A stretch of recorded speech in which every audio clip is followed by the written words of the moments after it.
Welcome, everyone, to Surviving the Worldwide Cyber Pandemic. And we're going to talk a little bit about what I mean by that.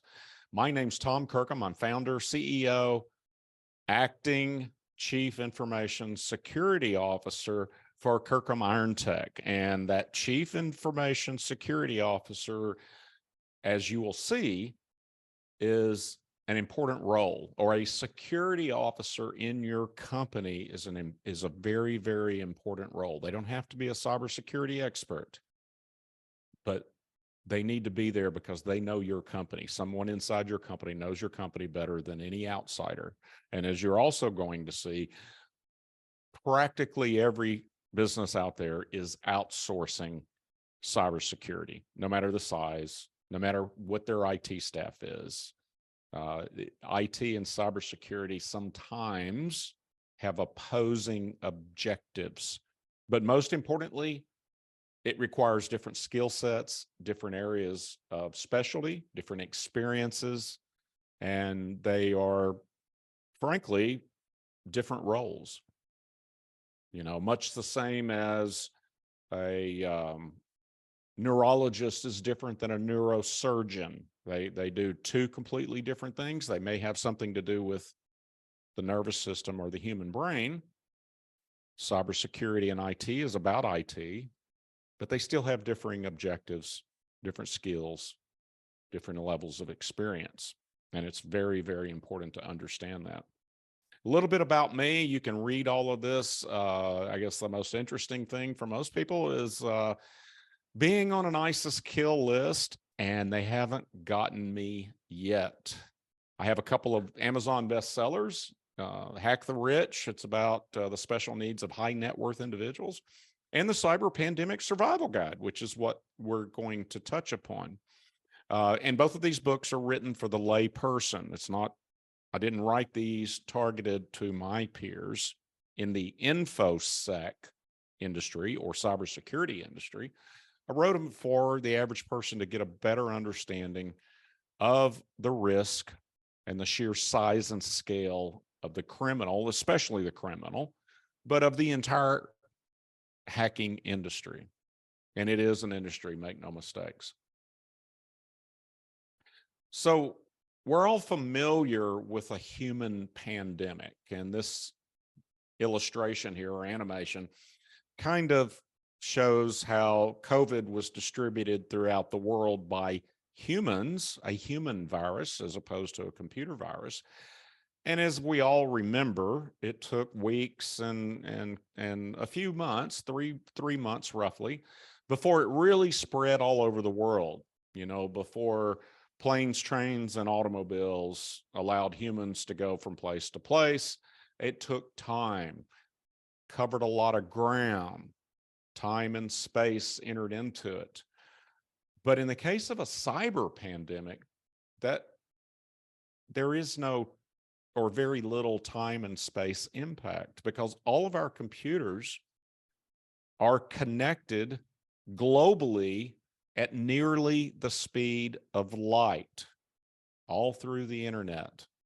And in the case of a cyber pandemic, and many experts say we're already in the midst of one, that's not my definition. My definition of a global cyber pandemic would be a particular computer virus that is unwittingly or perhaps intentionally, I just think that it's higher that it'll be unwittingly, a computer virus that is catastrophic. Like, they did not realize what kind of damage this virus would cause if it ever got out into the wild, much like COVID. Whatever you believe the source of that, whether it was come from a lab or came from a wet market in China, it was something we'd never seen before. In the case of a cyber pandemic, global cyber pandemic, it's not going to take weeks and months. It's going to be minutes, hours, maybe days, and it'll be worldwide. And there's many experts that believe that not only can we learn lessons from the human COVID pandemic, but there's many experts that believe that a true global cyber pandemic will cause much more harm, perhaps many more deaths than what we experienced with COVID. In fact, it may make COVID look like a speed bump in the case of a true global cyber pandemic. But the good news is all of the things that you should be doing today to protect against your normal everyday threats, which are innumerable. We are literally attacked hundreds and thousands, each and every one of us, hundreds and thousands of times a day, attempted attacks that you just never are aware of. It's a truly worldwide high volume attack to attempt to breach your systems and steal data and steal identities and get money and all of these other things. So all the things that you need to do to protect against a possible global cyber pandemic are the same things that'll protect you right now, going forward, to keep your business from becoming a fatal victim of a cyber attack. So just in case you think, why do I care about all of these cyber attacks and what does this mean to me? Well, for many of you, especially in the accounting industry, you guys, part of the value of your organization is the respect, integrity, your reputation for doing really good work inside the accounting industry, no matter what your specialty may be, tax preparation or systems audits or whatever it is, or just tax planning, all of those things. And that's a valuable part of your business. And in all states require you to report a breach now. So it's not something you can hide very easily. And if you do, you're in violation of the law. Now, I haven't heard anybody being prosecuted for failure to report, but I'm sure it's happened. So you got to protect that reputation and the respect that your clients and customers have for you.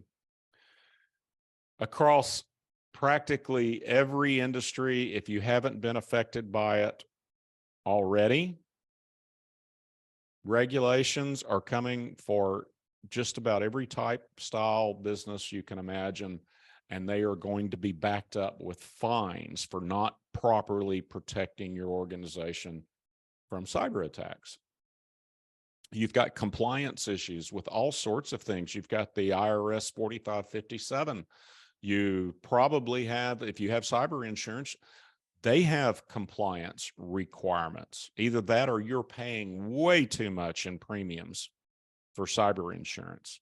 The more you protect your firm, generally speaking, the less expensive your cyber insurance policy is going to be, even though no matter how well you protect it, the premiums are going up. And insurance is another whole topic that really don't have time to get into today. But what you will see is it costs a whole lot less to implement many of the things that we're going to talk about later than it does to pay the extra increase in premium. In other words, it's going to pay for itself, just from an insurance premium perspective.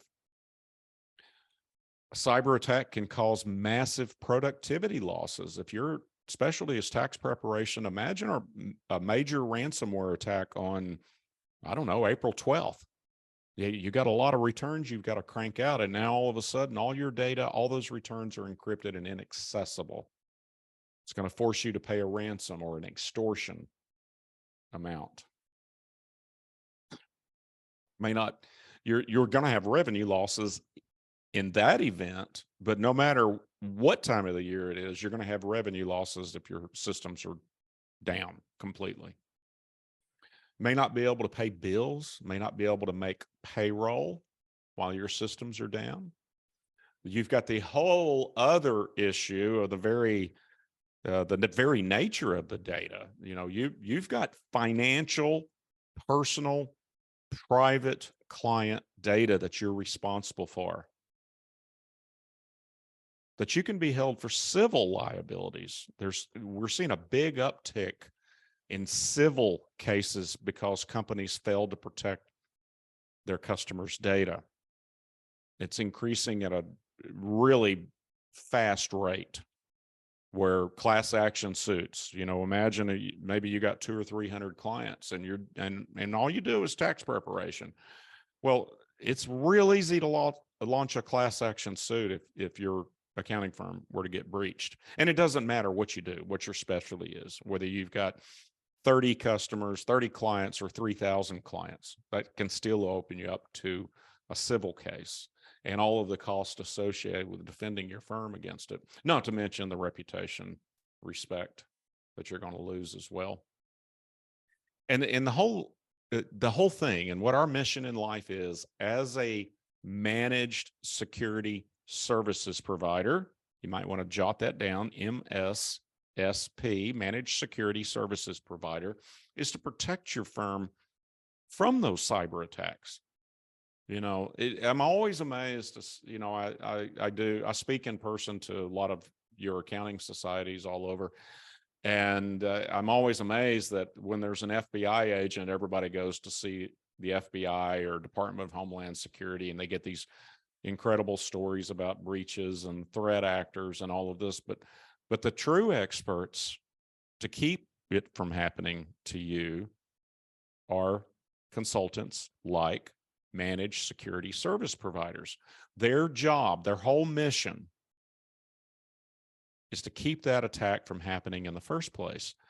Because one thing that we do know is 40 to 60% of businesses go out of business within 2 years of a successful, a sizable cybersecurity attack. That's a real statistic. It varies by the research company, but these attacks can be fatal for a number of different reasons than you can probably imagine. A few statistics. This one is very common in accounting firms. On average, only 5% of companies' folders are properly protected. What do I mean by that? Well, it's very easy for an IT professional to just simply share out all the information that's in a folder on a file server, regardless of whether someone needs access to it or not. And this isn't a trust thing, right? It's a principle. It's a best practice in the security business to use what's known as least privileged access. That means only the people that need the data that's in a shared folder on the network, only those people have access to it. And the reason is it's about limiting and shrinking down the potential attack surface. Once again, it's not about trust. You trust everyone in your company, I hope. If you don't, you've got a different problem that is a lot deeper than what we're going to talk about today. But that least privileged access is just one of those little things that's a real pain to manage. And it's simply too easy for IT people to just share it out to everybody because we trust everybody. Well, 95% of breaches are caused by human error. They click on the wrong link, they open the wrong email attachment, and it unleashes the attack onto the entire network. And only 5% of companies' folders are properly protected from cybersecurity attacks. And that's just one of them. That's just one of the policies. And that's something you can implement right away, by the way. You don't have to buy anything. That's something that's well within your control. The top malicious email attachments are Word document or Word document templates. And this stat, I think, may be a little old, but it says the next highest is EXEs.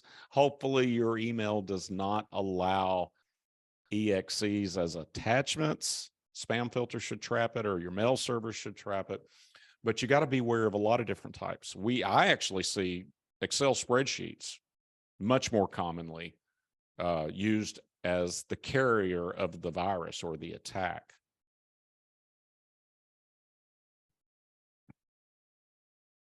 We see a lot of this. It's cyber fatigue or apathy. To proactively defend against cyber attacks affects as much as 42% of companies. Let me give you an example of that. Do you reuse passwords across multiple logins? Same username and same password on your Facebook as you have on your bank account or your Amazon account? That's apathy, because 90% of you know you should not do it. And cyber fatigue comes from this feeling of hopelessness, that it's a feeling that it's inevitable, and it's not. There's standards, and anyone in cybersecurity would tell you the very same things that we're going to talk about. You put these things in place, and you are proactively defending against cyber attacks. Effective defense. It's been around for years. It's not hopeless. It's just most people don't do it. They've sacrificed security in the name of productivity and efficiency. That's why you reuse passwords, because it's more productive, easier to remember, but it's not a best practice. Far from it. It means you're much more likely to be breached if you reuse passwords. And I want to give you some fixes for some of these. This one was surprising to me. It's the realization of the companies themselves. Over half the companies in this particular survey said their IT departments are not sophisticated enough to handle advanced cyber attack. And this gets to the heart of there being different levels of experience between IT and cybersecurity, knowledge, education, and simply the objectives for the organization. I would argue that they're not sophisticated enough to even properly defend in the first place, or to prevent attacks. Anecdotally, it's been my experience that about 90% of IT professionals don't have cybersecurity expertise. And the best ones know that. And they're happy to outsource their cybersecurity to a cybersecurity company. They don't want to deal with it. They don't want to be responsible for it. They know it's outside of their wheelhouse. Just like a neurologist is not going to do neurosurgery. Two very different things. Same thing with cybersecurity and IT management. I mentioned this already, but I'm going to say it again a different way. 95% of successful breaches, successful cyber attacks, are due to human failures. 95%. So all of these other things that we're going to talk about are technical and administrative, maybe physical controls to add a different layer of defense, an additional layer, and then we're going to add another layer. It's called defense in depth. Those of you with a military background, war planning, that's a military term. And basically it means that you just assume a line of defense is going to bend or break. Now we know the human's going to break. That line of defense is going to break because 95% of breaches are because of human mistakes. So we're going to back it up with another layer and back it up with yet another layer. You already have multiple layers. You already have a firewall in your office. You got a spam filter. You might even have antivirus. It's not effective any longer, or it's about one notch above useless, is what I personally think, but it's not the most effective way, especially against ransomware, which is your number one threat. It's everyone's number one threat, but there's other threats too that are much more modern in technology and sophistication, and they just blow right past this 30-plus-year-old technology that we call antivirus. Just blows right past it. The antivirus has no idea that there's anything going on. So I already mentioned that ransomware is everyone's biggest threat. There's also phishing emails. And while we're talking about ransomware, phishing emails are the number one distribution method of ransomware attacks, but they also distribute other malicious items. But phishing emails can also be used just for normal theft or larceny or fraud, with something simple like, looks like it's from your boss, that says, run down to Sam's Club or Costco and get me 10 $100 Apple gift cards and send me the codes. You know, they're just con jobs really that are done through email. Drive-by attacks. These are compromised websites, and they can be used to distribute ransomware, but just something as simple as probably everyone's experience, but you get a pop-up on your computer and it says your computer's got a virus called the Windows Security Center. You know, it looks like it's Microsoft. And their whole con job is you call that 800 number and they said, let me get on your computer. We've detected a virus. And they show you the event log. Well, the event log's always got red arrows all over the place. It's very scary if you've never been in there, but these are just run-of-the-mill normal Windows deals. Everybody's computer has failures. You just never know about it. It just works, right? And for the low fee of $299, they'll clean your computer up. I have a friend that swears to this day that this con job that was pulled on him, that he really thinks he was helped and that he really did have a virus. No matter what I say, being an expert, but he got conned. Maybe it's just denial, right? It's not just a river in Egypt. We're seeing a big increase in what we refer to in the business as a BEC, business email compromise. We had a new client come on. It's a small law firm, single attorney, and he had been using a Yahoo account for, I don't know, 20, 30 years. And one of the recommendations were to get a more secure email system. Well, he'd been practicing for so long. It's a pain. It's a pain to switch emails. And he just didn't want to do it. Now, he did a lot of the other things that we recommended, but that was one he didn't.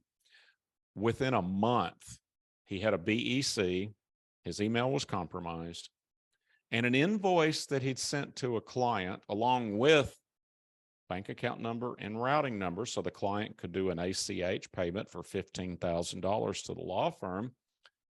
That email was intercepted by a hacker.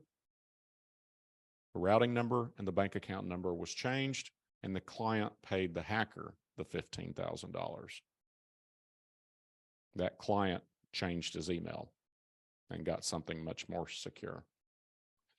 We're seeing a big increase in compromised banking, financial, such as E-Trade, insurance policy online accounts. I mean, you just get your health insurance accounts. We're seeing a big increase in that. And a lot of those, frankly, are either reusing passwords or your password wasn't adequate to begin with. And the list just goes on and on and on. There's tens of thousands of different types of threats. And there's about a half a dozen different types of threat actors. You got the whole criminal industry, which is huge, and we're going to talk about that. But then you got nation state actors, North Korea, China, Iran, Russia. They have different objectives and different styles of attacks. Then you got terrorist organizations. We're watching the Taliban really closely right now because their cyber warfare skills are developing at a very fast pace. In the past, it was ISIS. They had a whole unit of cyber warfare experts that issued the kill list, but they also attacked their enemies. They also did ransomware attacks, and North Korea does too, because they need US dollars. And incidentally, if you think that all we have to do to eliminate ransomware is to ban Bitcoin, ransomware has been around 10 years before Bitcoin was even invented. Up until Bitcoin, it was thought it was impossible to have a truly trustless exchange of money. And Bitcoin solved that problem. But they need US dollars because of sanctions. They've got to buy goods and services on the black market. And black market marketers understand that Bitcoin's traceable. It's not anonymous. US dollars is what is anonymous. And that's why the vast majority of the global illegal whatever trade is with US currency. But don't forget, 95% of attacks are triggered by the staff just trying to do their job. I'm not talking about malicious insiders that want to harm your company or sell your company's proprietary information or client data. I'm talking about the people that are just doing their jobs and trying to do it as best they can. And they accidentally get conned into triggering a significant security event. Malicious insider attacks are very, very rare. And the primary reason for that is they almost always get caught. It doesn't happen much. I'm not saying you shouldn't think about it. I'm just saying that's not what's happening out there in the real world. It's not something I spend my time. Oh, well, I probably spend my time on it more than you guys do, or you guys need to. But the big one is just the non-malicious insider just doing their job. And you've got to make sure you've got that culture established where if something suspicious happens, that they're not scared to report it, because time is of the essence. You know, if they're not sure about an email, they need to send it to their security expert and have it analyzed. Don't open the attachment. Take a moment to pause. If they open the attachment and they feel like something's wrong, to immediately report it. Minutes matter in the event of a cyber incident.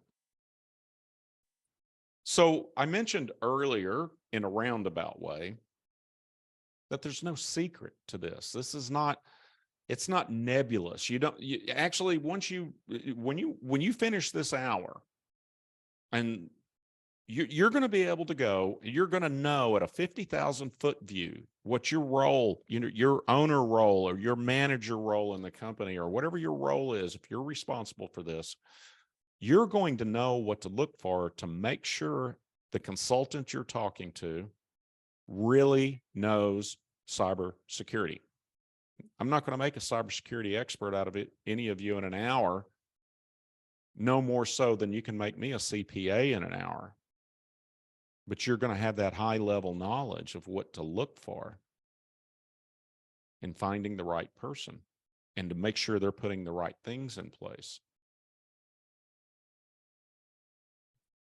Let's talk about some common misconceptions. I hear this one all the time. Doesn't matter what business you're in, but accounting firms, certainly. There's a lot of accounting firms in the country. I'm just a small accountant in South Carolina, in a little rural town. Who would want to attack me? I'm in the middle of nowhere. There's only 3 people in the office. We do, most of our tax returns are small amounts of money, relatively speaking. Well, here's what the reality is the vast majority of attacks are highly automated, completely automated from beginning to end. It's an industry of specialists.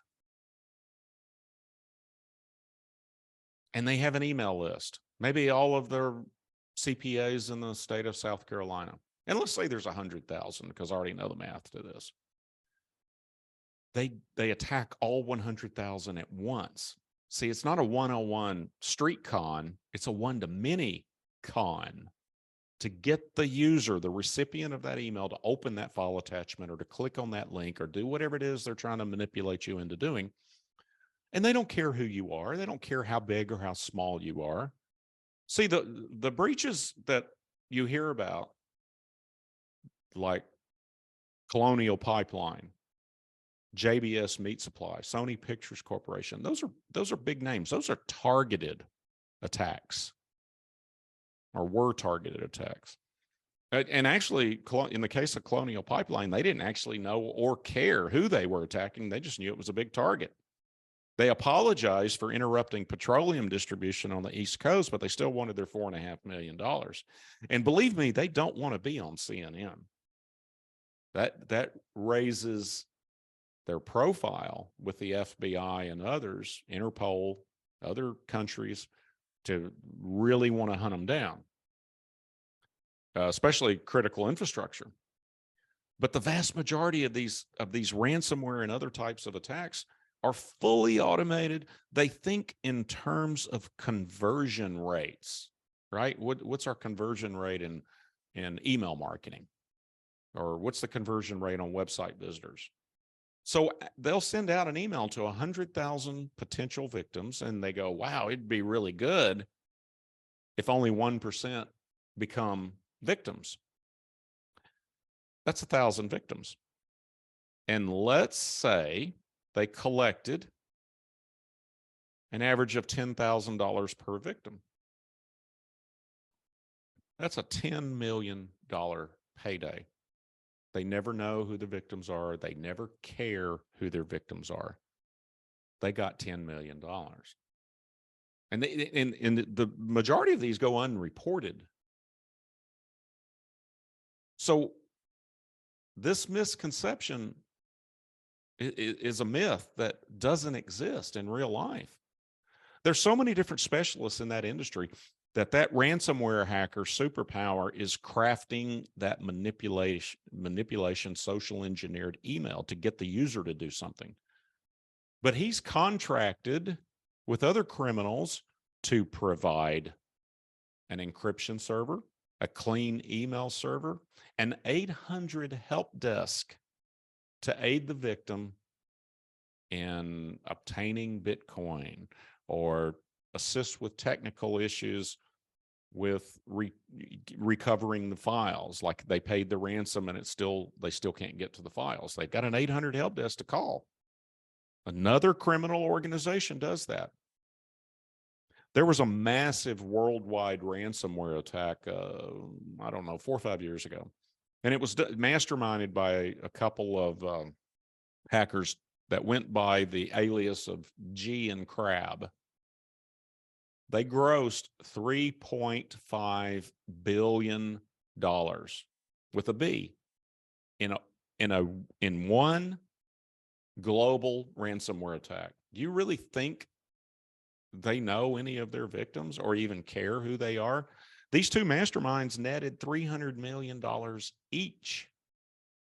The rest of it was distributed out to the other specialists in their syndicate in that attack. Revenue share arrangements. I commonly see grumblings about the HR demands on these criminal organizations and how much administration is a hassle to do, and personnel problems and marketing. These are big time organizations. It's a multi-trillion-dollar industry. All of the cybersecurity part, the hacking, the protection, it's bigger by far than the worldwide illegal drug trade. I can't impress on you enough that this can happen to you, and it does happen to everyone, home users as well.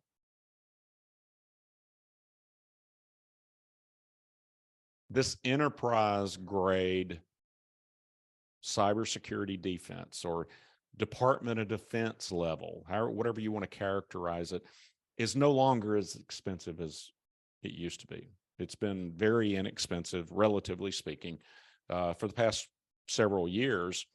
And the reason for that is similar to the bad guys. You know, they do everything at scale. So do the good guys now. So what was unaffordable to even the smallest of accounting firms, say 10 years ago, is not only affordable, but I would argue it's the cost of doing business, just like paying your electricity bill. Is it as cheap as going to Best Buy and buying the latest internet security suite with LifeLock and credit protection and whatever else? No, it's not that cheap, but it also works. These old traditional off-the-shelf defenses are not effective.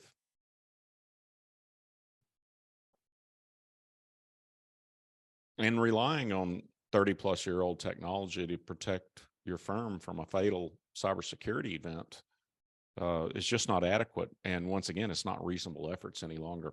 You know, our nation's National Security Administration, the NSA, And I've sold software to the NSA long time ago, but they were breached by hackers. Their cyber warfare tools were stolen, and those tools are being used against us each and every single day. And those tools were specifically designed to evade detection. Those old types of prevention, or these old defenses, this old technology like virus signature detection or whatever you want to call it, there's no way it can defend against a modern nation state offensive cyber weapon. And it's not just the US. Most other nations have been hacked, and those tools are out for free, and criminals are using them. Now, this is one that's kind of interesting. It's kind of a little psychological component. You know, it's kind of like, well, we had our ransomware attack where we've been pre-disastered, right? What's the odds of another one? Well, statistically, much higher, particularly if you paid the ransom. You're now what's known in the confidence scheme business as a mark. That means you're easy money. You're going to have another successful ransomware attack if you paid the ransom and you don't change your defense. It's that simple. If any of you are listening and you've had a ransomware attack and your network has not been forensically examined by a true security professional, I promise you there are server backdoors, keyloggers, other malicious items on the network.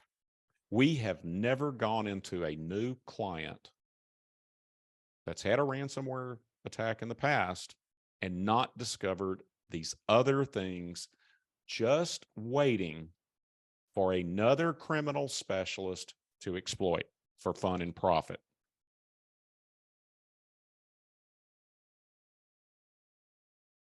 This one we've talked about a little bit, but I just to kind of put a pin in it. Cybersecurity is an IT issue. It's not. Cybersecurity's objective is to protect that firm and all the client data and all the stakeholders in your accounting firm. All the stakeholders, clients, vendors, yourselves, employees, shareholders. That's the number one objective of cybersecurity. Your investment in IT is to increase the bottom line or increase top line revenue, or both. It's an investment in productivity and efficiency to increase the sales and profitability of your firm. Two different objectives entirely. Cybersecurity usually has an impact on productivity. Now, it's balanced. We don't want it to be such a hassle that it's not going to be used, but we want people to quit reusing passwords by simply using a password manager and other policies, procedures, and tools to make sure that you don't have a successful attack. And you know, while I'm on the topic, and you're looking at this 50,000-foot view, if you're not doing the things that we're going to talk about specifically in later slides, you're running about a 10 to 20% chance you're going to suffer a successful cyber attack, and it may be fatal.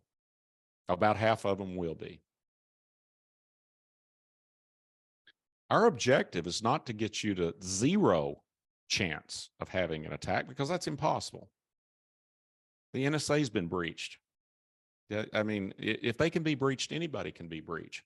What we're trying to get you from is not a 10 to 20% chance of being breached, but a 0.1 or a 0.01%, to where you're not one of those small accounting firms in the middle of nowhere that merely gets wrapped up in 100,000 emails, and you've become a fatal victim of that attack. The things that we're going to talk about, you're not going to have to worry about those. Once again, it's to get it down to where it's a manageable risk level. Now, you think about all the other things you do in your firm, and you manage risk on a daily basis. You manage risk for your clients. What's the risk of an audit if I do this? What's the risk of a financial mistake if I do this? You got to treat this the same way. You've got to manage your cybersecurity risk properly. So what are some common mistakes? Ta-da, risk analysis failure. Not properly assessing your vulnerabilities and weaknesses and correcting them. We see a failure in management and leadership. You as the owner or the principal or the managing partner of your accounting firm, then this is in your wheelhouse. You don't take it serious yourself. Do you think the staff is going to take it serious? You know, you go out and make a good business decision to get cybersecurity awareness training for everyone, but you say, I don't need it. I'm too smart. Look, we test ourselves. We simulate attacks on our own company. And there's only one person in the company that's got 100% perfect score on these simulated attacks, and it ain't me. And if I can be fooled, any of you can be fooled. Don't exempt yourself. You're setting a bad example anyway. I call that not walking the talk.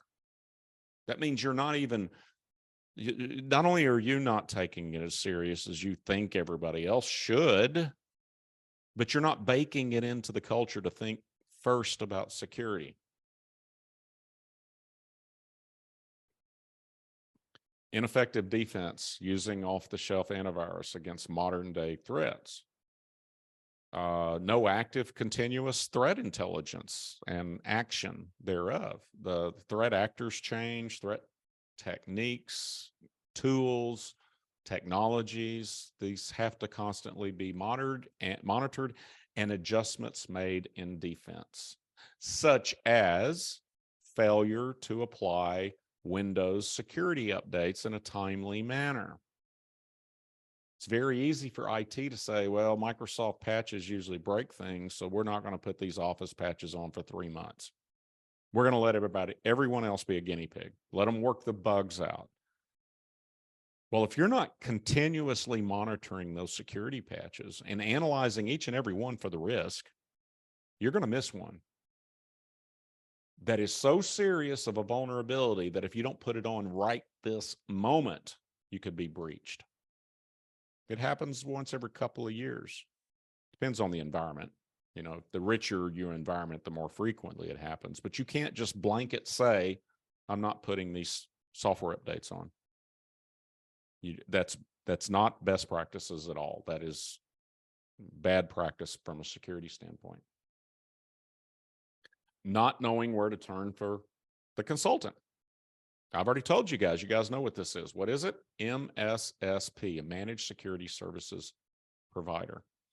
And I usually don't have to go too much detail with accountants or attorneys with this one, but the failure to respect privacy and confidentiality and understanding that it is directly a part of security, because that's what you're doing. You're keeping your client information confidential and private, right?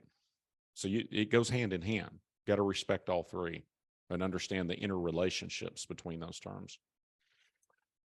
I mentioned earlier that we're seeing just all sorts of increases in regulations and causing more and more compliance and compliance reports and compliance reporting issues.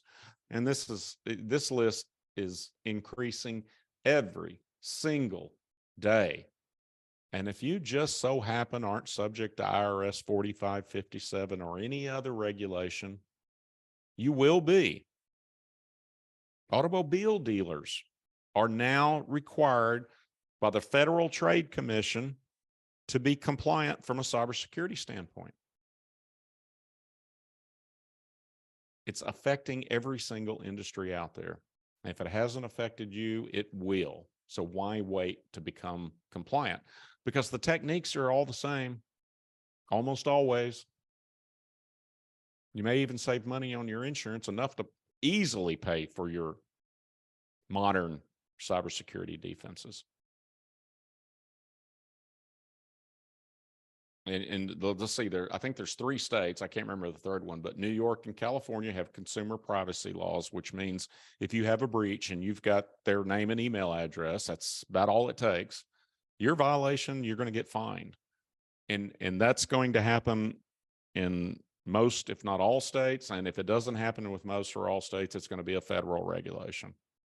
It's increasing every day. I hear of a new regulation and a new previously unregulated industry from a cybersecurity perspective. It's inevitable.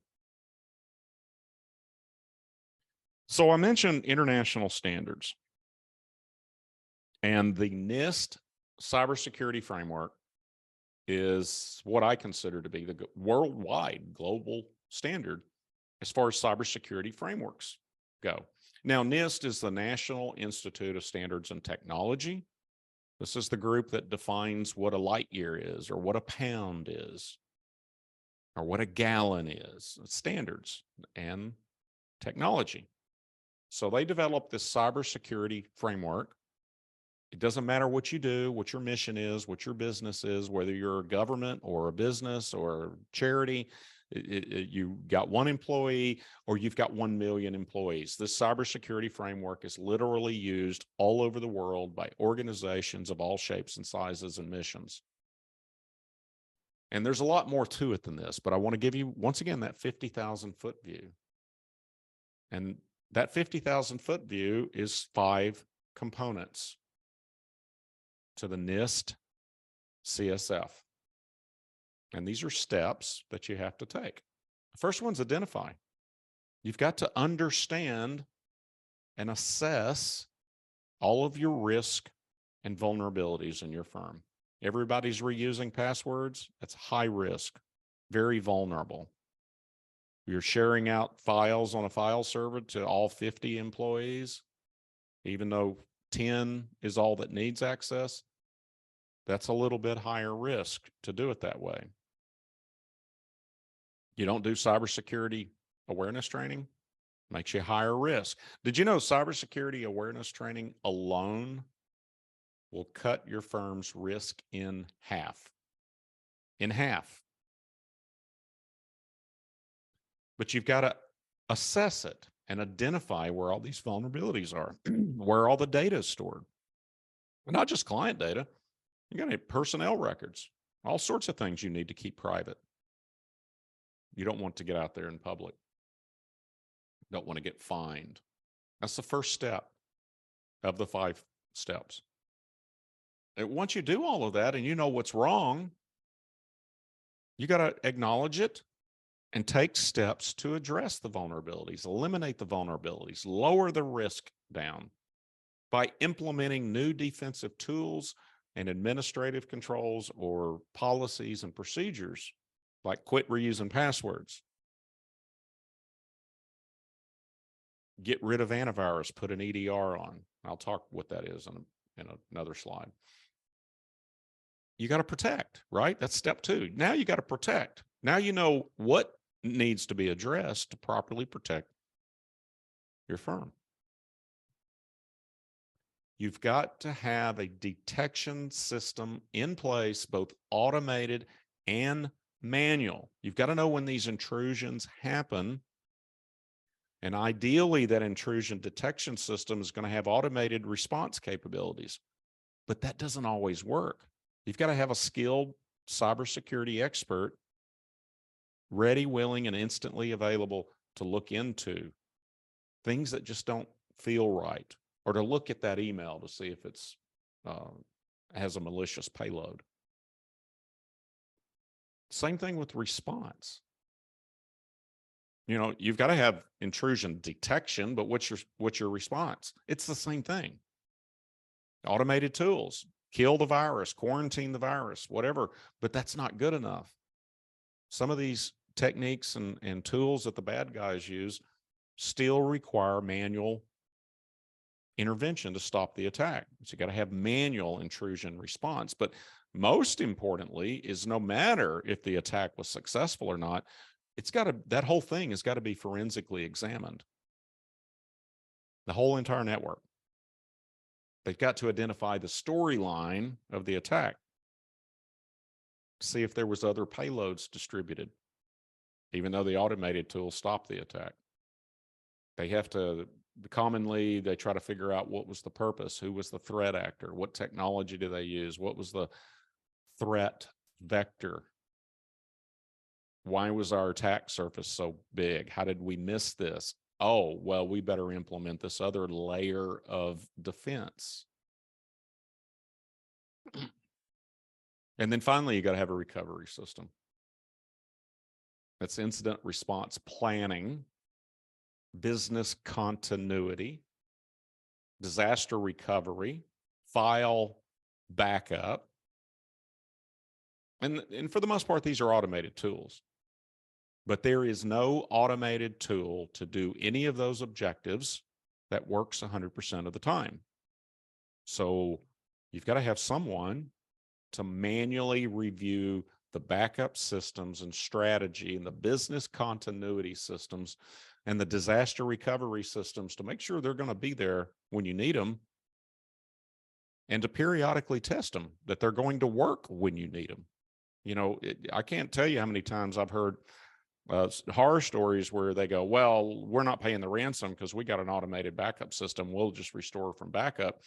Lo and behold, they go look, and the backup's been broken for 3 months and nobody knew anything about it.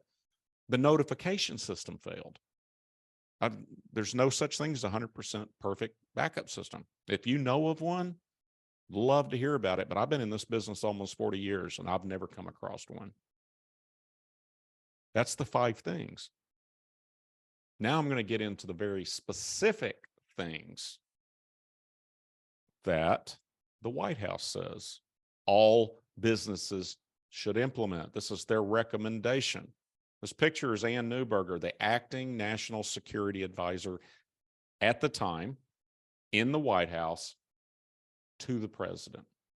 This is her job. President Biden issued an executive order about 2 years ago now, almost 2 years ago now. And he's required all federal agencies, regardless of size or mission, to implement certain cybersecurity practices, very specific things. Anne took that executive order and wrote a letter to all business leaders. It's only 3 pages long, and there's a little bit more to it than these 5 things. Much of it has to do with NIST, by the way. But these 5 things are the ones that are game changers to take you from that 10 to 20% risk factor to that 0.1, 0.01, 0.001% chance of having a successful attack. And she wrote this letter to business people because the government can't stop it. People ask me all the time, why don't the U.S. government do something about it? These criminals are in untouchable countries. Every once in a while, Interpol or the FBI picks up some guy vacationing in Greece, but that's pretty rare. They're untouchable. That's why they can't do much about it. They can't even retaliate because of the sheer number of hackers there are worldwide. Yeah, they get that rare win every once in a while. They clawed back about $2 million from the Colonial Pipeline hackers, which goes to prove that Bitcoin, by the way, is traceable. They'd had them under surveillance, so they knew their wallet IDs. Anyway, getting back to Anne's letter that she addressed to business leaders. Part of this letter, she lists 5 best practices. And you're going to want to write these down, especially one of them or 2. Well, just write them all down. This is how you know someone you're talking to knows what their stuff is. And in fact, if they don't know what NIST CSF is, you no need to continue the discussion. There's no true cybersecurity expert anywhere in the world that's never heard of NIST CSF. Or there's others, and actually it was on the compliance slide. If you remember, there's a ISO 27001, there's NIST 800 special publication, there's just all kinds of standards and stuff, right? So they're going to know what NIST is. It's the most widely used one there is. And it references others like COBIT-5 and some of the others that were on that slide. So they're all interrelated. They're all really basically the same in a lot of ways. That's why I know these 5 things will work for all of you. You got to use multi-factor authentication. Use it wherever you can. If you've got people remoting into the office, we will not have a client that has remote access unless they put on multi-factor authentication. That's how serious we take it. We don't require too many things. We recommend most of the protection systems or policies or things they have to pay for. We recommend those. But two things we won't negotiate on is multi-factor authentication for remote access. And the other is what's known in the business as an EDR. It's non-negotiable. If you don't put MFA on remote logins or you refuse to purchase an EDR, you are not a client of ours because you become a threat vector to us.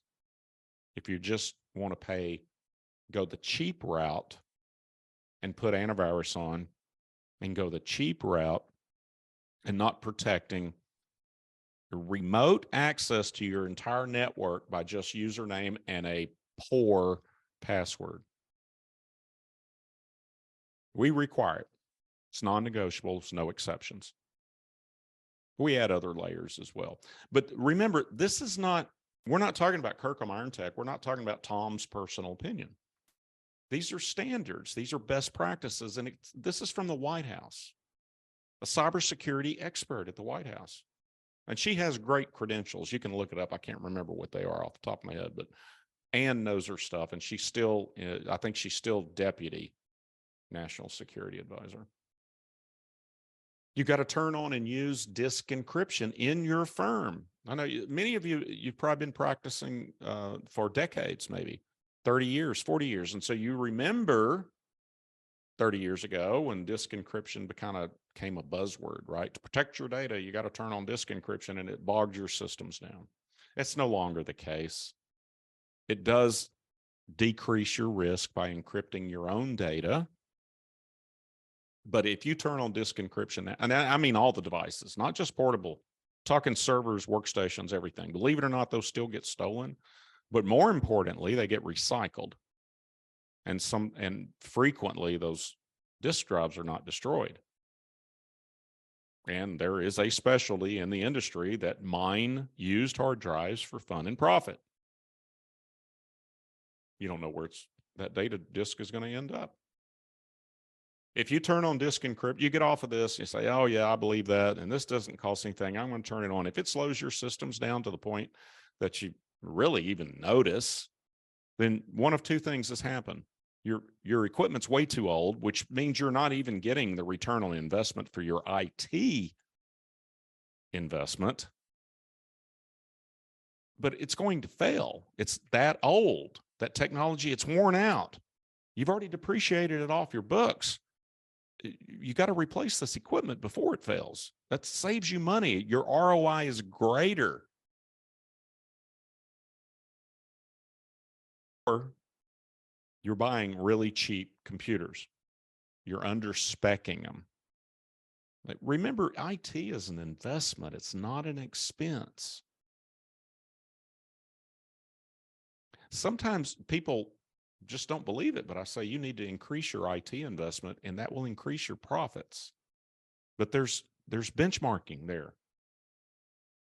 For a professional services firm like an accounting, it's about 10% of your gross revenue, or about $5,600 a year per employee. No matter how big or small you are, the $5,600 doesn't vary. The percentage wise could, depending on your areas of expertise, your individual risk profile, and things like that.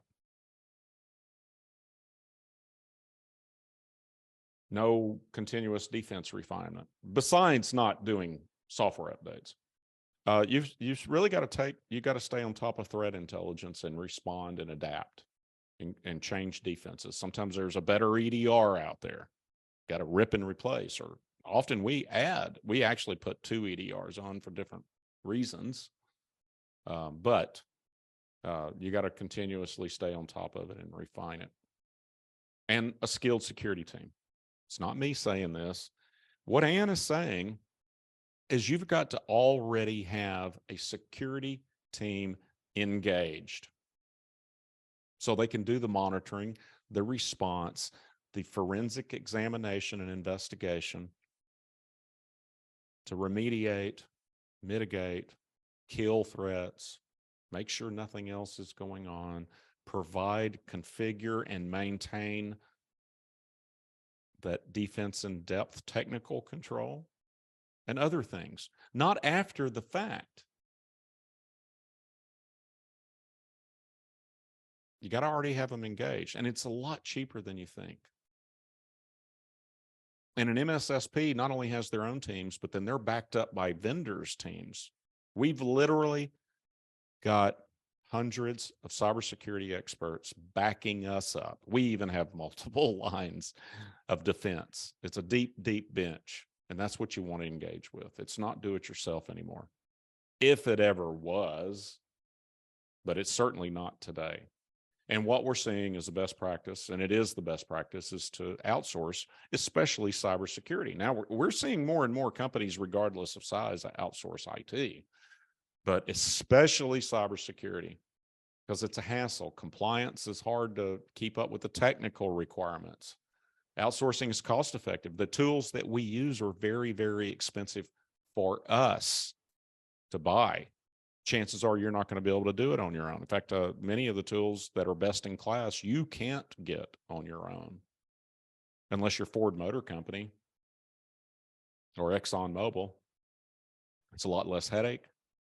So best practice is to use a service provider. And you need to reverse the way you're thinking about it. I'm guessing, I'm speculating that many of you are thinking you're going to add these better cybersecurity defensive things to your IT. But in reality, the forward-thinking business leaders realize that security is so important.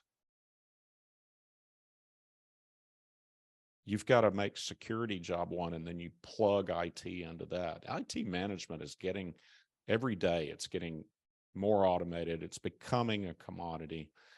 There's plenty of IT companies that don't really do, they're not world-class, and that's actually a term in the business.